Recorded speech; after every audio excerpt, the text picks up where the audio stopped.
Hola, bienvenidos a este webinar en el cual vamos a ver consejos para implantar un sistema de compliance penal efectivo. Mi nombre es Víctor Martínez, no sé si seguro que algunos de vosotros me conocéis, que hemos coincidido. Soy el jefe de producto de Centinela, que también entiendo que algunos de vosotros, o espero que muchos de vosotros, también conozcáis a Centinela. Para los que no lo conocéis, nada, muy rápidamente comentaros que soy el responsable de esta plataforma, que es la plataforma donde Lefebvre aloja sus diferentes soluciones en materia de cumplimiento. Entre ellas, desde luego, tenemos nuestro compliance penal, ¿no? Nuestro centinela penal, pero también tenemos otros centinelas, ¿no? En otras materias, pues para dar cumplimiento a toda la normativa de protección de datos, una implantación en materia de protección de datos, también compliance tributario, prevención del blanqueo, por supuesto, canal de denuncias, etcétera. Bueno, permitidme antes de empezar contaros un poco la dinámica del webinar. Como todos sabéis, tiene una duración estimada de 60 minutos, con lo cual estaremos pues, a eso de las 11, terminaremos. Sí que me gustaría poder dejar unos minutos finales pues, para poder atender si tenéis algún tipo de pregunta relacionada con este asunto o simplemente queréis hacer algún comentario y verlo, hablarlo. También adelantaros, que suele ser una pregunta muy recurrente, que la sesión está siendo grabada y va a ser compartida con todos vosotros, al igual que la presentación que voy a utilizar.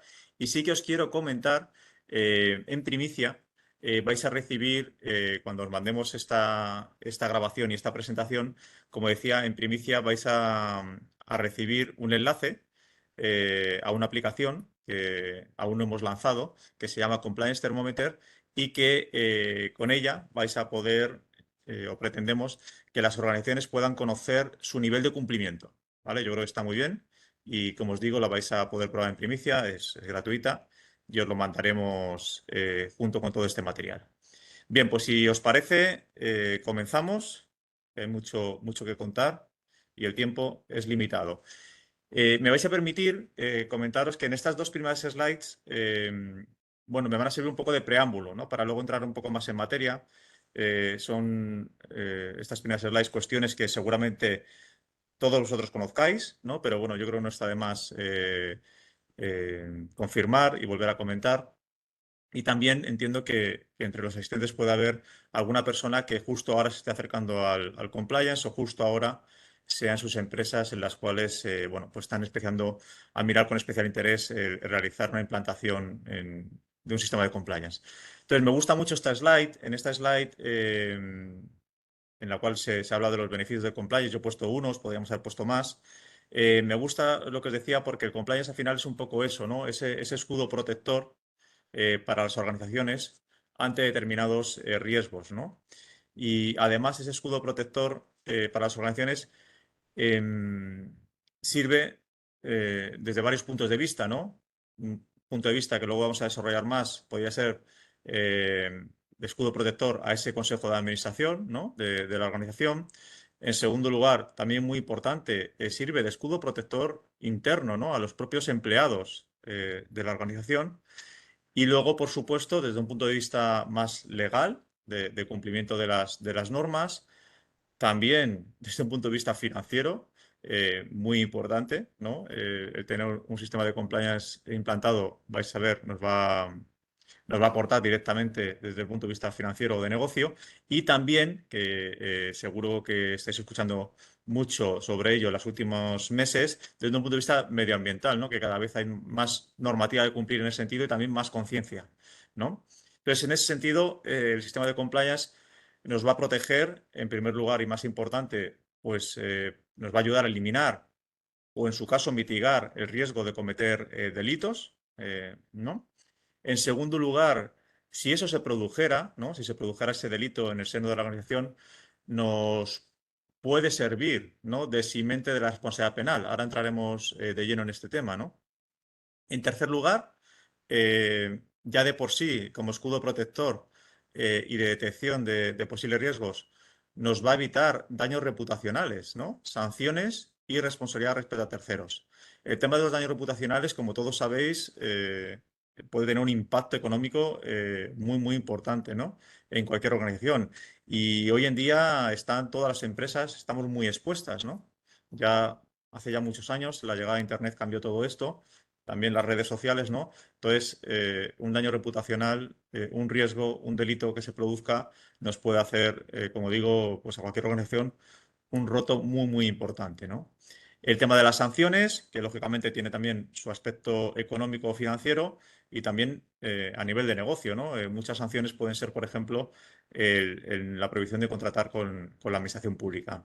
Y la responsabilidad de terceros, que también yo creo que ahora ya por fin se empieza a hablar mucho de este tema, de la cadena de suministros, ¿no? Y es que es verdad que por ahí también podemos tener determinados riesgos con nuestros propios proveedores, ¿no? Bien, otro beneficio que podemos obtener implantando un sistema de compliance penal es el de obtener ciertas certificaciones, que entraré en ello más adelante, ¿no? No me detengo mucho aquí, los beneficios que tiene certificarse. Y sí que me voy a tener, nada, unos segundos en esto de aportar más valor al negocio, ¿no? Y me quiero detener unos segundos porque quizás esto no es que no se tenga claro, pero quizás en muchas organizaciones no se expone o no se pone en valor adecuadamente, ¿no? Estoy seguro que ahí en el otro lado de la pantalla hay personas que ya estáis trabajando como compliance officer, ¿no? Y ejerciendo esas funciones en vuestras empresas y estoy convencido que vuestra labor muchas veces no se ve con ese prisma de aportar valor al negocio, ¿no? Y creo que es muy importante bueno, pues ponerlo en relevancia, ¿no? ¿Y por qué? ¿A qué me refiero?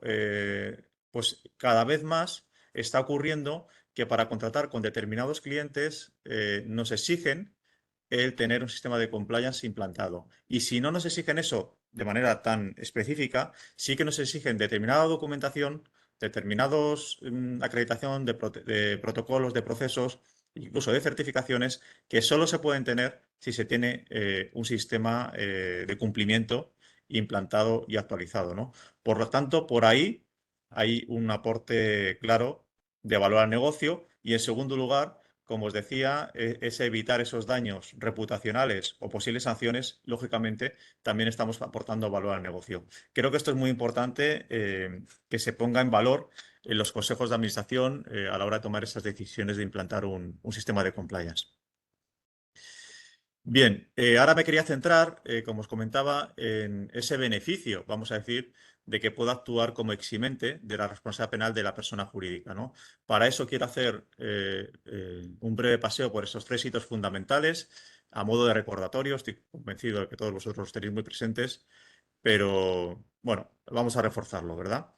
Em, el primer hito, ya ha llovido, ¿eh? Fue en ese año 2010, en el cual, en esa reforma del Código Penal, se incluía la responsabilidad penal de las personas jurídicas, digamos, por actos cometidos en el seno de su organización. Esto es verdad que yo lo viví, fue el boom, ¿no? del compliance.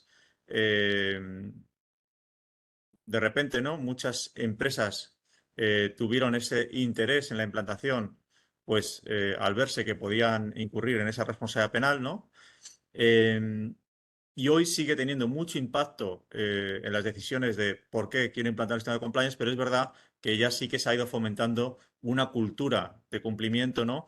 En busca de esos otros también beneficios que citaba anteriormente, ¿no? Pero sin duda, esta reforma del Código Penal fue el pistoletazo de salida.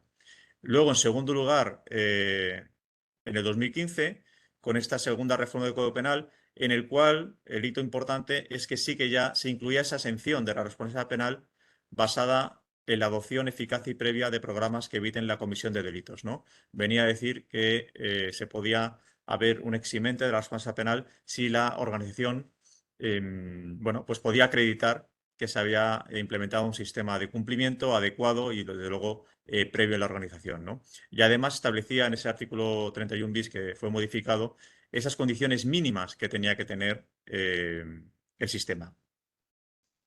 Y un año después, esa circular de referencia en el mundo de compliance, esa circular de la Fiscalía 1/2016, que venía a reafirmar el contenido que acabo de comentar del 31 bis y además establecía con mucha claridad determinadas cuestiones, ¿no? De cómo tiene que ser el sistema de compliance, ¿no? Hablaba de la eficacia, el término de eficacia tiene que ser eficaz y de la necesidad de que haya verificaciones periódicas en el sistema y volvía a señalar qué requisitos tenía que tener el sistema de compliance penal para que pueda actuar como eximente o atenuante de la responsabilidad penal. Desde luego es una circular que nos tiene que servir siempre de cabecera cuando implantamos el sistema, ¿no? A continuación, os quería dejar bueno, una selección de sentencias, seguro que hay alguna más, estas me han parecido las más relevantes, y que también ya nos vienen a hablar un poco de la evolución que hemos ido teniendo desde esos años, ¿no? Desde esos años de las reformas del Código Penal, de la circular de la Fiscalía, ya hemos tenido pronunciamientos en los tribunales en los cuales se menciona los sistemas de compliance en las organizaciones, ¿no? Como digo, la presentación la vais a tener. Ahora simplemente hago unos breves comentarios sobre estas sentencias. La primera, yo creo que es la sentencia de cabecera de todo el mundo, esa sentencia del Supremo del año 2016, en la cual creo, no equivocarme, si digo que es la primera condena a personas jurídicas por hechos delictivos en el seno de la organización, ¿no? Y señalan por una acreditada ausencia absoluta de instrumentos para la prevención de esos delitos, ¿no? Además, esta sentencia aborda numerosos aspectos en materia de responsabilidad penal de las personas jurídicas, ¿no? Con lo cual es una sentencia muy interesante. A continuación, luego señala una serie de sentencias en los años 18, años 19, 20, 21, en el cual de una u otra manera el Supremo hace mención a los programas de cumplimiento normativo, ¿no? Y por tanto son también interesantes y ya vemos que ya existe esa jurisprudencia, podemos decir, en el cual se menciona estos sistemas de cumplimiento, ¿no? Y luego hay dos autos que son muy relevantes, que seguro que también la mayoría de vosotros conocéis. El primero, ese auto del Juzgado Central de Instrucción número 4 de la Audiencia Nacional, que es del 2017, en el cual ya directamente una de las partes, ¿no? Se beneficia de un sobreseimiento en la causa, ¿no? Esa parte es Deloitte, ¿no? Y como veis ahí en la presentación, se menciona pues, que ha aportado a la causa la documentación que acredita sobradamente que la misma, Deloitte, insisto, cuenta con un manual de compliance, se cumple con los requisitos expuestos, así como que para su gestión se cuenta, esto es muy importante, con las suficientes herramientas políticas y protocolos que componen el llamado sistema de control de calidad, es como lo llamaban ellos, adecuado para exigir, bueno, al personal de la misma el cumplimiento, etcétera.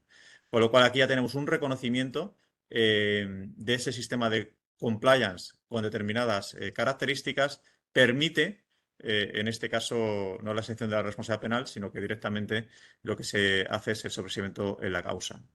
Y el segundo auto va en la misma línea, es del año 2021, también de la Audiencia Nacional, Juzgado Central de la Instrucción, viene del caso, del famoso caso Tandem, y aquí en este caso, seguro también vosotros lo conocéis porque lo que decía este auto es que se sobreseía de la causa a Repsol y a la Caixa, con lo cual tuvo también bastante repercusión, vamos a decir, ¿no?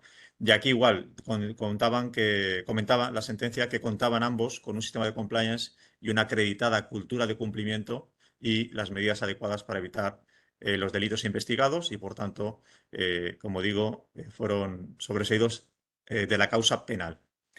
Y luego he querido recoger esta también de la Audiencia Provincial de Valencia del año 22 por dos motivos, ¿no? En primer lugar, porque la parte lo que hacía es acreditar que estaba certificado, ¿no? Contaba, creo que es con la certificación en la UNE 19601, pero aún así se le exigía, bueno, pues la documentación, los manuales, la prueba de la implantación efectiva del sistema, ¿no? Eso es una de las cuestiones que viene a decir la sentencia. Y en segundo lugar, también la sentencia viene a decir que el juez instructor le reclamaba, le requería toda esa documentación y que la parte no podía negarse a entregarla, ¿no?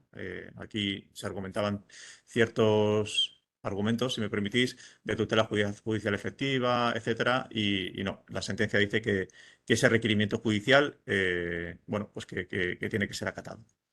Y luego la última sentencia, veis que es súper reciente, es de 8 de abril del 2024 y es también muy relevante, ¿no? Al margen de que vuelve a insistir o vuelve a mencionarse bueno, pues en términos generales, a los sistemas de cumplimiento, pues bueno, como una herramienta importante para la prevención de delitos y también como posible atenuante si cumple una serie de requisitos, señala dos cuestiones, insisto, muy relevantes, ¿no? En primer lugar, como pongo ahí, señala que si la persona física que ha cometido ese delito en el seno de la organización, que aunque no sea autora, sino que es partícipe de la comisión del delito, también puede acarrear responsabilidad penal de la persona jurídica. Por tanto, abre un poco más el ámbito penal para las personas jurídicas y por eso mismo es muy relevante, insisto, que es una sentencia muy reciente, ¿no? O sea, no tiene por qué ser autora, sino basta con que sea partícipe. Y en segundo lugar, viene a aclarar el tema de la carga de la prueba, ¿no? De una manera ya totalmente clara viene a decir que aquellas entidades, ¿no?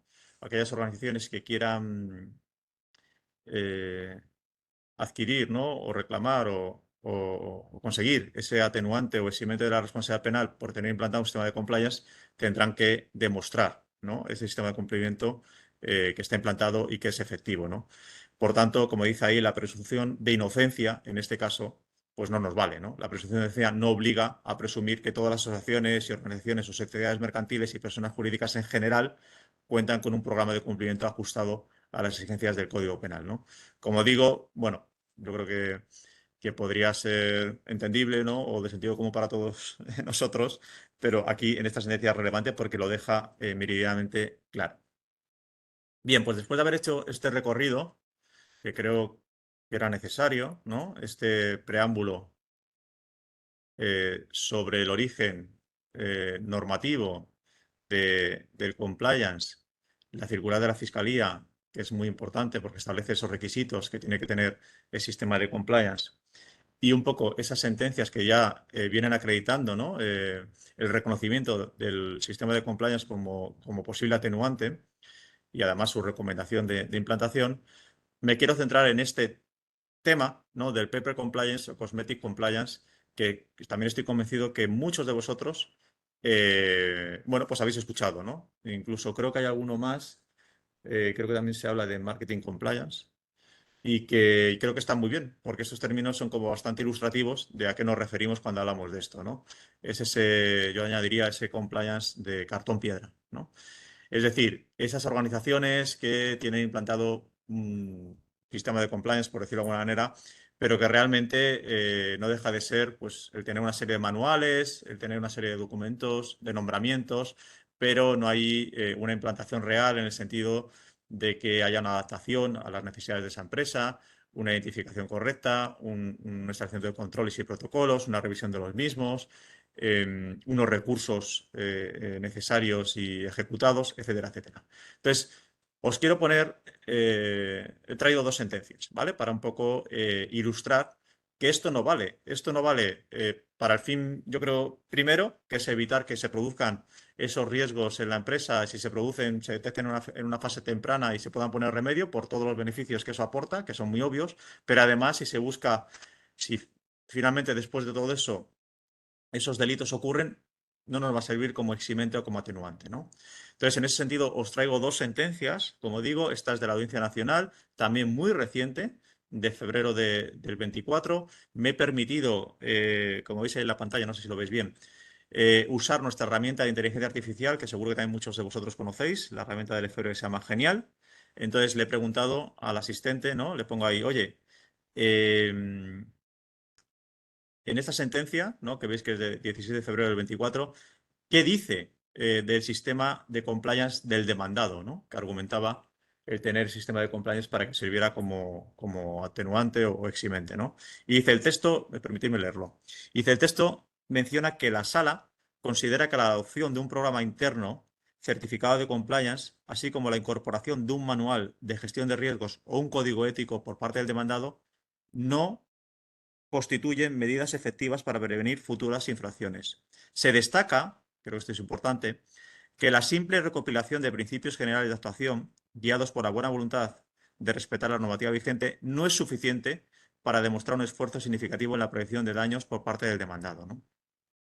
También lo tenéis ahí a la izquierda, ¿no? Que habla, os lo pongo de manera literal, ¿no? Que dice que la simple adopción de un programa interno certificado de compliance o la incorporación de esos manuales o de un código ético no llega a la sala a pensar que la recopilación de simples y vagos principios generales de actuación, guiados por la buena voluntad de respetar la normativa vigente, nos va a servir como para demostrar que hay un sistema de compliance efectivo y por tanto que nos sirva como atenuante. Insisto, esta sentencia muy reciente y creo que es relevante porque nos marca la línea por la cual no va a servir ese compliance y podríamos hablar de ese paper compliance o cosmetic compliance. Y luego os traigo otra sentencia también súper reciente, es de abril del 24, prácticamente hace un mes, mes y medio, ¿no? Esta es del Juzgado de Primera Instancia número 97 de Madrid. Yo no estoy convencido que alguno de vosotros la sabréis de qué sentencia hablo, porque tuvo cierta repercusión en redes sociales e incluso en medios más generalistas, y yo creo que lo tuvo porque hacía referencia directamente al cosmetic compliance, ¿no? Incluía ese término. Es verdad que luego cuando te la lees, bueno, pues en realidad no está en boga si el sistema de compliance implantado en la empresa pues le va a servir como atenuante o no, ¿no? Cuando la lees es otra cuestión que además a mí casi me parece hasta divertida y por eso la quería compartir con vosotros, ¿no? Aquí de lo que trata esa sentencia es que una empresa, entiendo que encarga unos servicios a un tercero, ¿no? Para, bueno, pues le elabore los manuales para el compliance o un modelo de compliance que se lo elaboren, ¿no? Y esta otra empresa o bueno, otra entidad, despacho, consultor, no lo sé, le hace entrega de esa solicitud, de ese encargo, y no recibe el pago de los honorarios por ese servicio. Y entonces esa empresa que no ha pagado y que ha sido la solicitante del servicio es demandada, ¿no? La empresa demandada esgrime que realmente pues, el trabajo no se corresponde con la solicitud hecha, ¿no? Y ahí actúa un perito, ¿no? Que, insisto, es aquí un poco, entre comillas, si me permitís, lo gracioso, en qué términos se dirige a ese manual y a ese entregable que se le ha hecho a la empresa que finalmente no ha pagado por esos servicios. Esto quiere decir que queda exonerada del pago, ¿eh? Entonces, fijaros, os lo leo. Dice, el manual es un plagio de modelos de compliance existentes en Internet, contiene errores jurídicos y técnicos groseros, identifica malos delitos atribuibles a una persona jurídica, carece de análisis de riesgos y protocolos, etcétera, ¿no? Y luego dice, no aporta ningún valor a los fines indicados por la Fiscalía, siendo un manual superficial denominado en el argot del sector Cosmetic Compliance, los cuales carecen de valor para cumplir con su objetivo, ¿no? Entonces, en fin, creo que lo deja bastante claro y al margen de que sea una sentencia curiosa, creo que, bueno, pues vuelve a tener importancia como desde los tribunales tienen muy claro cómo tiene que ser un sistema de compliance implantado y cómo debe ser para conseguir esa finalidad de que realmente se eviten la producción, vamos a decir, de delitos en las organizaciones, ¿no? Como digo, una sentencia divertida. Bien, y ya por terminar, el tema del paper compliance o cosmetic compliance, que realmente creo que es un riesgo que está ahí y que las organizaciones deben ser muy conscientes de que no todo vale. Vuelvo a recurrir a la circular de la Fiscalía, porque, insisto, creo que deja muy claro cómo tiene que ser ese sistema de compliance, que además en algún momento recuerdo que menciona directamente que no se puede implantar un sistema con el único objetivo de conseguir luego ese eximente de la responsabilidad, sino que se tiene que implantar con el objetivo de que realmente se busque la detención y evitar de manera eficaz que se produzcan los delitos en la organización, ¿no? Bien, ahora aquí me quería centrar en el tema de la verificación o la revisión del sistema, que es imprescindible. Entonces, la Fiscalía, desde luego, deciros que hace mención de ello, no establece un plazo, ¿no?, de revisión, pero sí que habla de dos tipos de verificación que creo que son muy interesantes tenerlas muy presentes, ¿no? Habla de una verificación ordinaria o programada, que sería aquella que se decide, bueno, pues eso, de motu propio, las organizaciones establecer de manera periódica, ¿no? Como digo, no hay un plazo que se estime en concreto, sí que, bueno, pues debe ser la propia organización, yo creo que en función, pues en el ámbito en que opere, su estructura, su tamaño, etcétera, establezca qué plazo de revisión debe ser, ¿no? Mensual, trimestral, anual. Sí que os puedo decir, por la experiencia que tenemos nosotros aquí en Lefebvre, eh, bueno, pues como partners de muchas empresas con nuestro software, lo más habitual suele ser anual, pero ya os digo, depende también mucho del grado de madurez en materia de cumplimiento que tenga la empresa y de sus circunstancias. Y luego se habla de una verificación extraordinaria, que también hay que tener muy en cuenta, sobre todo para tener los protocolos establecidos en su caso, que es aquella que se realiza necesariamente, ojo, y de manera inmediata cuando ocurran circunstancias internas o externas que afecten al riesgo de la empresa, ¿no? Entonces, un ejemplo de esto puede ser, como os pongo ahí, que haya una modificación normativa, ¿no? Por tanto, tendremos que tener los protocolos activos para, en primer lugar, asegurar que me voy a enterar, ¿no?, de esas modificaciones normativas y luego cómo voy a desarrollar, bueno, voy a revisar, tengo los elementos adecuados para revisar, oye, si me afectan algo en el sistema de cumplimiento y si afecta, cómo ponerlo en marcha, ¿no? Pero también podría ser, por ejemplo, determinadas cuestiones que afecten al ámbito en el cual yo opero, ¿no? O determinadas normas propias de mi sector. Por terminar, os dejo ahí un literal también importante de la circular, que dice que los modelos de organización y gestión deben estar perfectamente adaptados a la empresa y a sus concretos riesgos, ¿no? Con lo cual, en las antípodas de cualquier paper compliance, ¿no?, que sea ese copia y pega, si me permitís, o ese traslado de los modelos de compliance de una empresa a otra. No, eso no vale, ¿no? Nos dice claramente la Fiscalía que deben estar perfectamente adaptados a la empresa, su estructura, dónde opera, sus circunstancias, etcétera, ¿no? Y a sus riesgos concretos. Bien, pues si os parece, avanzamos. Ya estamos en la mitad del webinar. Entonces, dicho todo esto, ¿no? Seguro que muchos de vosotros decís, oye, pues, ¿cómo puedo comprobar que el sistema que tengo implantado realmente es efectivo, ¿no? O me estoy dejando algo, o cómo lo puedo reforzar, o incluso algunos de vosotros estaréis justo en estas ahora mismo, ¿no? En querer implantar el sistema. Entonces, para mí una recomendación, desde luego, es mirar las UNE ISO, ¿no? Tenemos dos, tenemos la UNE 19601 de gestión de compliance penal y la ISO 37301 de sistemas de gestión de compliance, ¿no? Entonces, ¿por qué es importante? ¿Por qué nos puede ayudar?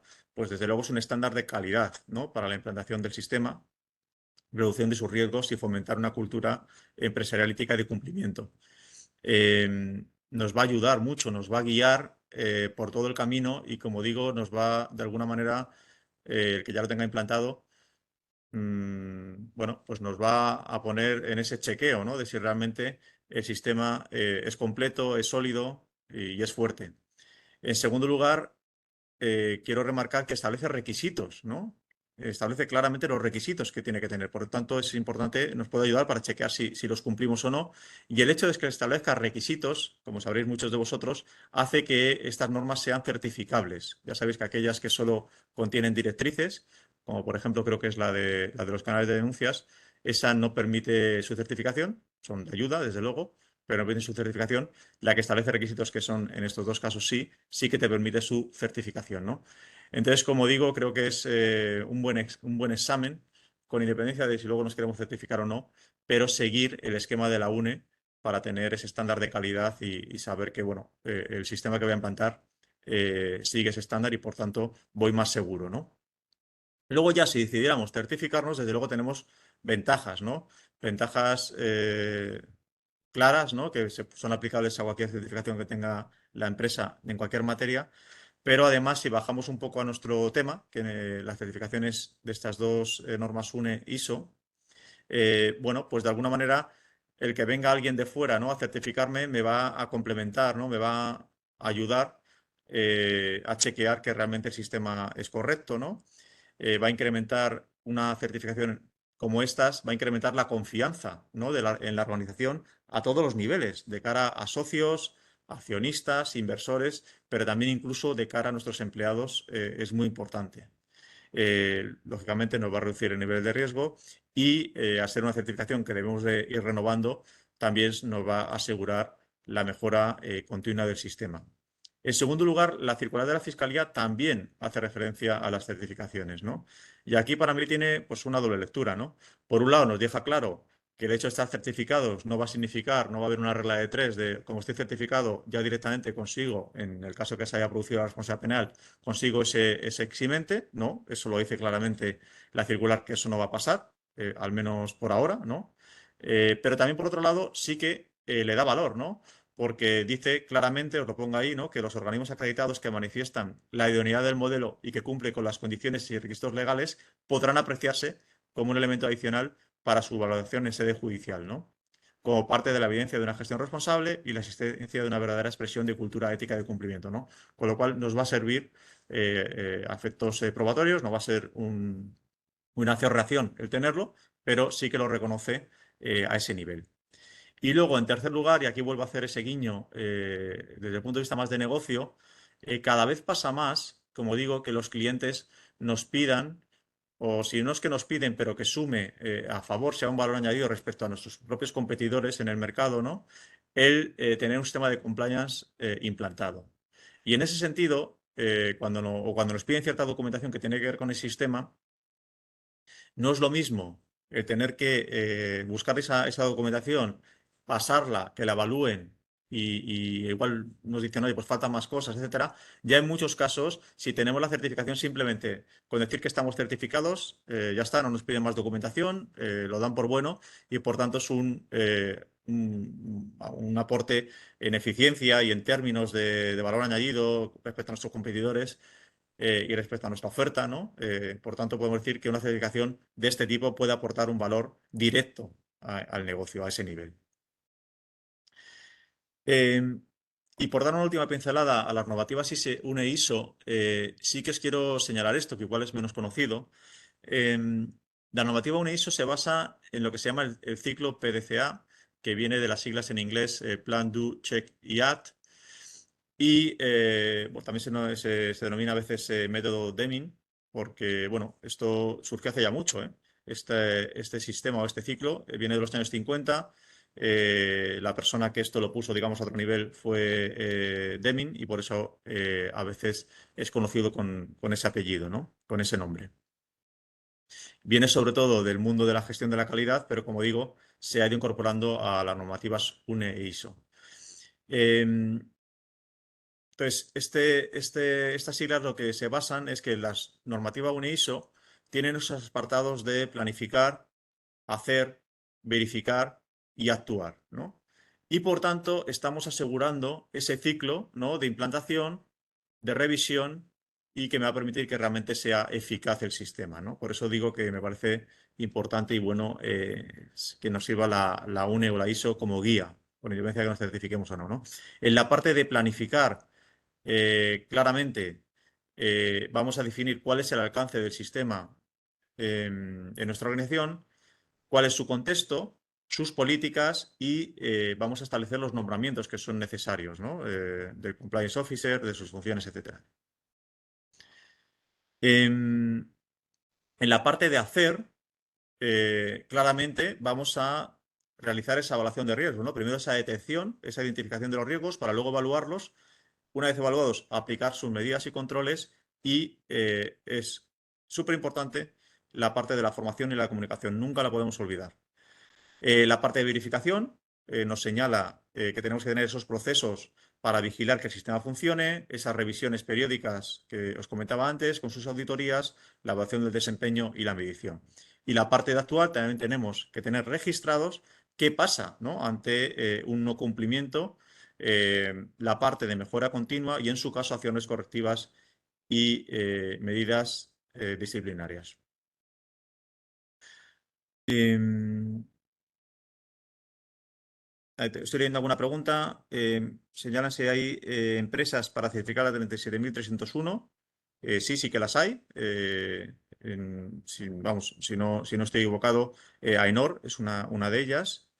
Em, y respecto a certificarse en la UNE, si es un poco obsoleto teniendo la 37.301, pues yo os diría que depende un poco de lo que busquéis.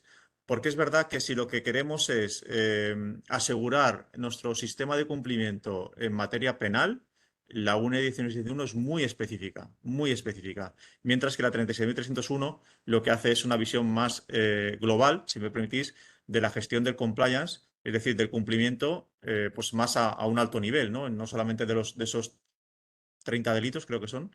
30 delitos que recoge el Código Penal que pueden acarrear una responsabilidad penal de la persona jurídica, sino, insisto, es más global en cuanto a riesgos, ¿no? Entonces, yo creo que son las dos complementarias y si lo que queremos es implantar un sistema de compliance penal efectivo y queremos apoyarnos en la UNE, yo recomendaría ahí la 19.601. Bien, continuamos. Bien, con este panorama que para los que a lo mejor estéis iniciando, bueno, pues puede parecer complejo y desde luego lo es, ¿no? El implantar un sistema de compliance a ese nivel y luego sobre todo que tenga ese carácter de eficaz de cara a los tribunales, pero también de cara hacia adentro, ¿no? Que sea capaz de detectar los riesgos y en su caso mitigarlos, ¿no? Entonces, para todo eso, yo creo que la tecnología es la gran aliada y es absolutamente necesaria, ¿no? para la gestión. Yo aquí os he señalado una serie de puntos que a mí me parecen claves, ¿no? Seguro que hay muchos más, ¿no? Y voy a tratar de desarrollarlos rápidamente cada uno de ellos, ¿no? Entonces, en primer lugar, y como os decía, eh, a mí me parece muy relevante que el software en el cual nos estamos apoyando directamente siga el estándar de la UNE ISO, ¿no? Que puede parecer como muy de sentido común, pero no siempre es así, ¿no? Entonces, si me permite o me sirve de guía clara de la implantación de un sistema siguiendo las directrices de la UNE ISO, pues vamos a tener dos beneficios, ¿no? En primer lugar, me voy a asegurar del sistema que estoy implantando y en segundo lugar, si sí que busco esa certificación futura, pues también va a ser más fácil, ¿no? para la entidad acreditadora, ¿no? O de cara a la entidad acreditadora, hacer el seguimiento y esa certificación. Entonces, creo que es bastante importante. En segundo lugar, hablaríamos de temas de seguridad, como no, ¿no? Que lo que yo uso, el software que yo uso, sea absolutamente seguro, ¿no? Entonces, en primer lugar, aquí reclamar qué certificados tiene ese software, ¿no?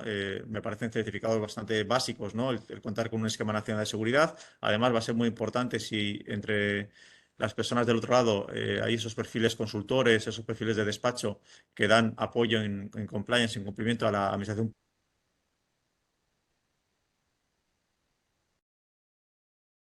es un diccionario ISO 9001, ¿no? Que habla de los sistemas de 9001 y de información y de seguridad, pues son también importantes. ¿Qué cuestiones también tendría muy en cuenta en cuanto a seguridad? Pues desde luego las restricciones de acceso, ya no voy a hablar de un logo y un password, que es básico, sino por ejemplo también cuestiones como la doble autenticación, puede ser bastante relevante, y la gestión de usuarios, ¿no? Que me permita que ese software no todo el mundo vea todo, ¿no? Que yo pueda gestionar con permisos pues que determinadas personas vean unos apartados y no otros, etcétera, ¿no?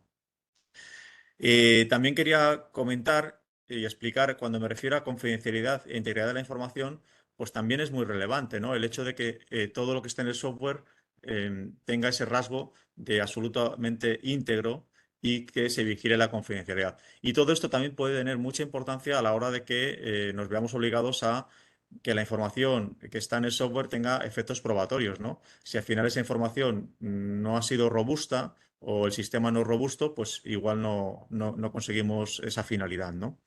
Os voy a poner un ejemplo muy sencillo para que se entienda mejor lo que quiero decir.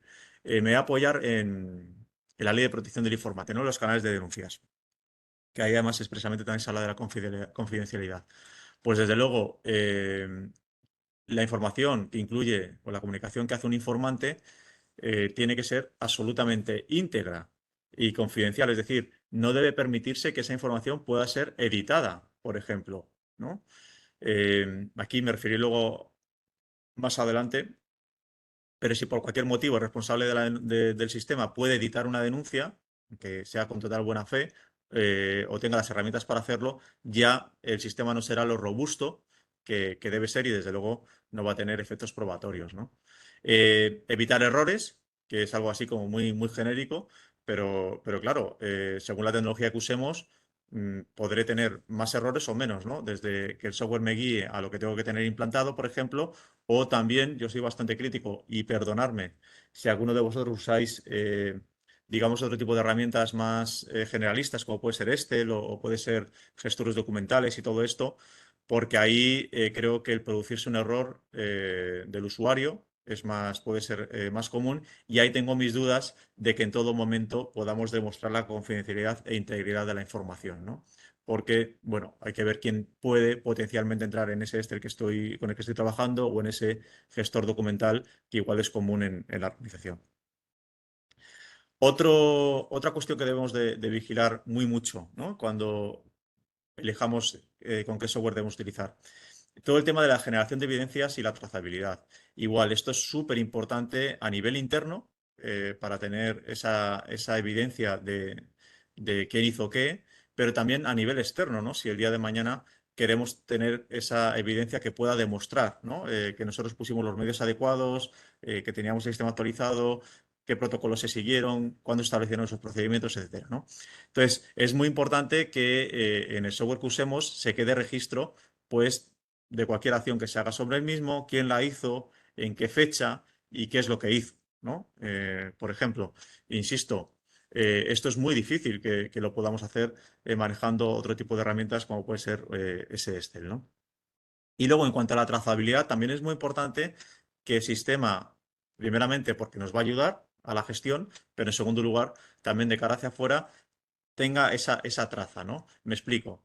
Es decir, que yo pueda identificar un riesgo, que ese riesgo directamente lo vincule con esa probabilidad de impacto que me va a dar ese nivel de riesgo que he identificado, que a su vez a ese riesgo, con ese nivel, pueda establecer una serie de controles que queden claramente vinculados y que esos controles, pues igual, les dote de una eficacia, una revisión y unos planes de acción, ¿no? Entonces, que todo eso esté unido y se quede trazado de ello también es muy, muy relevante.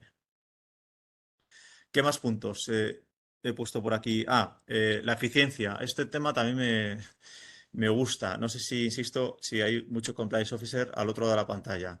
Pero muchas veces cuando hablamos con vosotros, si me permitís, os sentís, ¿no? Como en una gran soledad, ¿no? De, bueno, pues a la hora de hacer todo esto funcionar y que esté todos los protocolos actualizados, los procedimientos se sigan, etcétera, etcétera, ¿no? Y es verdad. Entonces yo creo que también las herramientas os deben de ayudar a que el trabajo sea más colaborativo, ¿no? Y os pongo un ejemplo. No es lo mismo tener que andar detrás, ¿no? de determinadas personas con determinadas funciones dentro de la organización, ¿no? O a través de envío de correos electrónicos para que te pasen cierta documentación que es necesaria para que te contesten ciertos cuestionarios, etcétera, que a mí ahí ya el tema del correo electrónico no me gusta, que, por ejemplo, desde la propia herramienta puedas poner una tarea a esa persona, ¿no? Esa persona recibe esa tarea, pincha en un link, automáticamente accede a un lugar restringido de la herramienta en el cual me va a subir el documento, ¿no? Me va a rellenar el cuestionario que le he preparado o lo que le he preguntado y se queda todo ahí registrado en la herramienta, ¿no? Entonces, fijaros, mucho más seguro porque no hemos utilizado otro tipo de medios y aparte mucho más eficiente y a mí me quita también trabajo, ¿no? Porque de alguna manera yo ya cuando vaya solo tendré que revisar los documentos, ya me los habrá subido en el propio sistema, habrá completado la información que he querido compartir y solo esa, no verá nada más. Y además dejaré traza, ¿no? Ahí veis algunos pantallazos, pues oye, puedo saber qué tareas, cuándo se pusieron, a quién se pusieron, en qué estado están, cuándo se resolvieron, etcétera, ¿no? Otra vez el tema de la traza. Y luego, en términos de eficiencia, a mí me gusta destacar también que valoremos posibles integraciones que puede tener ese software con terceros o con otras herramientas, ¿no? Aquí podría ser casi inabarcable y va a depender un poco de cada organización, ¿no?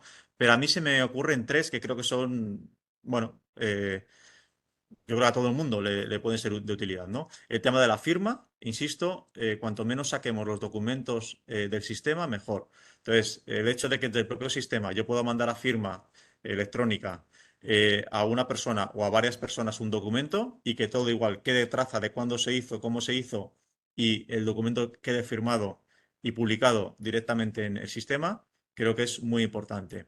El tema de la anonimización que pueda yo anonimizar cierta información documental o que tengo en la herramienta, también creo que es importante para cumplir con esa confidencialidad y también con la normativa de protección de datos en algunos casos. Os pongo un ejemplo, vuelvo otra vez a la Ley de Protección del Informante. Como sabéis, o sabréis muchos, esa ley te señala claramente que los datos personales deben ser suprimidos en determinados momentos, ¿no? Por no enrollarme. Entonces, aquí un poco entra en juego lo que os decía antes de la confidencialidad o de la robustez de la información, ¿no? No podemos editar esa información del informante para cambiar esos datos personales, ¿no? Porque eso significa que podemos cambiar esos datos personales o cambiar lo que queramos, ¿no? Aunque no lo hagamos, pero tenemos la herramienta para poder editar y cambiar la información lo que queramos, ¿no? Por tanto, eso no nos vale. Entonces, aquí también es importante que nos podamos apoyar de la tecnología y que, por ejemplo, pues a través de inteligencia artificial ya es posible ejecutar la anonimización de un documento o de una comunicación del sistema de información interna y que solo me elimine, me anonimice, perdón, me suprima esos datos personales. Y por último, también me parece muy interesante la conexión con la lista de sancionados o listas PEP, que seguro que también vosotros conocéis. E insisto, porque está bien pasar por aquí a determinadas empresas, por ejemplo, los proveedores, ¿no? Por esta lista de sancionados a determinadas personas, pero también un poco para constituir, si me permitís, prueba o evidencia, ¿no? Oye, hay un nuevo nombramiento en el Consejo de Administración, yo hago mi consulta de esta persona en la lista de sancionados, el resultado es negativo, yo lo dejo ahí adjunto y siempre, pues yo digo, genero evidencias. Oye, en este momento esta persona, cuando formó parte del Consejo de Administración, es un ejemplo, se hizo una consulta de la lista de sancionados y el resultado fue negativo. Pero insisto también, por ejemplo, con determinados proveedores. Más cosas, no sé si tengo más cosas. Ah, bueno, también en términos de eficiencia tenemos que hablar de toda la generación de informes, ¿no? Que, oye, por desgracia, el sistema de compliance hay que generar determinados manuales y determinados informes y además de hacerlo de manera periódica para su seguimiento, ¿no? Entonces, igual, que me facilite esta labor, pues me va a ayudar mucho en términos, digamos, de tiempo, pero también me va a evitar errores, ¿no? Si me lo hace automáticamente. Aquí también os quiero mencionar, pues claro, todo esto es más complejo, ¿no? Si utilizamos otro tipo de herramientas, ¿no? Vamos a tener que hacer este trabajo quizás más manualmente. Tengo aquí una pregunta. Me dicen, anonimizar con inteligencia artificial puede ser un riesgo dependiendo del tipo de herramienta, básicamente porque a su vez muchas de esas herramientas son los datos para su propio aprendizaje, por lo que si no es un ecosistema cerrado y seguro, tal vez no sea buena idea. Estoy totalmente de acuerdo con este comentario. Hay que vigilar mucho con qué proveedor vamos a trabajar, desde luego para que se cumplan dos cosas. Si confío en la inteligencia artificial, me tiene que decir cuál es el rango o el porcentaje de riesgo que tiene, porque hay riesgo, o sea, perdón, hay porcentaje de error. Siempre hay un porcentaje de error. Tenemos que ver si es asumible o no ese porcentaje, ¿vale? Y en segundo lugar, también pedirle a su vez a él todas las acreditaciones que consideremos necesarias en términos de seguridad. Muy acertado el comentario. Em, Bien, este también me encanta, el tema de la sencillez. Yo creo que casi nunca damos importancia a esto, salvo cuando luego lo sufrimos. Esto hablo ya un poco general y como usuario de muchas aplicaciones. Miramos un montón de cuestiones que apliquen, ¿no? Que el software tenga, pero no nos centramos tanto si es sencillo o no. Y aquí también se empieza a complicar la cosa, ¿no? Luego queremos que a lo mejor nuestros colaboradores trabajen con el software también. Y claro, si es complejo, pues todo se complica. También creo que es importante valorar esto y perdonarme ya la enésima crítica que voy a hacer al Excel. Hay Excel que son una verdadera pasada, una obra de ingeniería, y lo digo de verdad, con unas fórmulas increíbles, pero claro, luego a nivel de usuario, el que tiene que completar los datos, pues a veces no es todo lo intuitivo, ¿no? Y por tanto, bueno, pues casi a veces puede haber ahí una parálisis, ¿no? Por no saber cómo actuar. El tema de la fiabilidad, aquí también no sabemos cómo encontrarlo, ¿no? Pero claro, el proveedor tiene que ser totalmente fiable. Entonces creo que es muy importante, como decía al principio, buscar esas certificaciones de esos proveedores, pero también, bueno, pues un poco su reconocimiento dentro del sector, sus clientes, ¿no? Y aquí también como fiabilidad, yo exigiría que me dé fiabilidad a mí como usuario, ¿no? Entonces creo que es muy importante tener la certeza de que el software está actualizado a todos los niveles, pues que veamos que el software va cogiendo, bueno, pues que se va actualizando, ¿no? La tecnología avanza constantemente y que el software vaya adquiriendo nuevas funcionalidades, que se vea que hay un progreso del mismo, pero también que me avise lo que es de puramente actualizaciones normativas, por ejemplo, ¿no? También yo aquí, en este caso, creo que es un valor añadido el poder tener contextualizado, ¿no? Consulta a la normativa, en nuestro caso a los mementos, ¿no? A los marginales del memento, porque, bueno, pues siempre están actualizados, ¿no? Tanto la normativa como los marginales del memento, y eso siempre me va a ayudar si lo tengo contextualizado en el software. Y bueno, ya por terminar, este es el último punto. Creo que hoy en día ya deberíamos de tener muy en cuenta que el software que use para la gestión del sistema de compliance penal, pues que también ese proveedor o que esté integrado todo el tema del sistema de información interna, ¿no? Yo creo que aquí también poco por todo, ¿no? Por términos de eficiencia y de seguridad y trabajar todo en el mismo sitio. Aquí volverá a ser muy importante, perdonar, el tema de la gestión de permisos y roles, ¿no? Porque en muchos casos el responsable del canal o alguno de los responsables del canal quizás no tenga por qué tener acceso a la parte de cumplimiento penal, ¿no? No tenga por qué ver esa información o al menos no toda, ¿no? Bien, y ya para terminar, veo que voy en tiempo. Os quiero dar un último consejo, si me permitís, que es todo el tema de los análisis DAFO, que yo creo que todos sabemos lo que es, pero los usamos poquísimo, ¿no? No sé si me equivoco, alguno de vosotros aquí lanzó la pregunta, se ha hecho este análisis DAFO respecto a su sistema de cumplimiento. Entonces creo que es un análisis importante, es muy útil, lo digo de verdad, eh, antes de implantar el sistema de compliance, cuando nos estamos planteando, sobre todo, pero también hacerlo de manera periódica, cuando ya lo tenemos implantado, ¿no? Entonces, lógicamente, este análisis DAFO tiene que ser pues, adaptado a las necesidades de cada organización. Por lo tanto, yo lo que os pongo aquí lo pongo solamente a modo ilustrativo, ¿no? Para que se entienda un poco ese análisis DAFO desde un punto de vista del cumplimiento penal, ¿no? Entonces, fortalezas, ¿no? Cuando detecto esas fortalezas, desde luego, hay que mantenerlas y conseguirlas. Por eso digo que es importante la actualización de los análisis DAFO. ¿Qué fortalezas para mí serían? Pues desde luego una estructura organizativa clara es muy importante, en el cual se tengan, pues eso, claramente definidos las funciones de determinadas personas de la organización, incluso de las áreas, ¿no? De la misma. El compromiso de la alta dirección, yo lo siento, creo que esto es absolutamente clave. Sin esa parte es muy, muy difícil que el sistema pues, se dote de recursos y que realmente se pueda ejecutar correctamente. El tema de recursos humanos, que podemos contar con qué recursos humanos podemos contar, y también la capacidad de adaptación, ¿no? Oye, si vamos a tener la posibilidad de formar a determinados perfiles para que puedan adoptar determinadas funciones. Y luego el presupuesto, el tener un presupuesto destinado a la función de compliance. Me gusta esto de presupuesto inteligente, no sé dónde lo leí, que es ese presupuesto detallado, ¿no? No unos presupuestos generalistas, sino hacer un presupuesto detallado en el cual pues eso, detallemos eh, cada partida a qué se va a destinar, ¿no? Tanto a nivel de recursos humanos como de, por ejemplo, temas de software, como por ejemplo para implantar determinados controles concretos que necesito, etcétera, ¿no? Si vamos a la parte de oportunidades, que esas que detectemos habría que evaluarlas para poderlas explotar. Innovación tecnológica. Yo creo firmemente que la implantación de compliance en las empresas conlleva innovación en las mismas, ¿no? Unido con esto estaría la mejora de procesos, porque también creo que es algo que no se pone suficiente en valor. Una empresa que implanta un sistema de compliance requiere la revisión de los procesos que existen en la empresa y por tanto ahí ya siempre hay una parte de mejora, ¿no? Creo que también esto se tiene que tener en cuenta.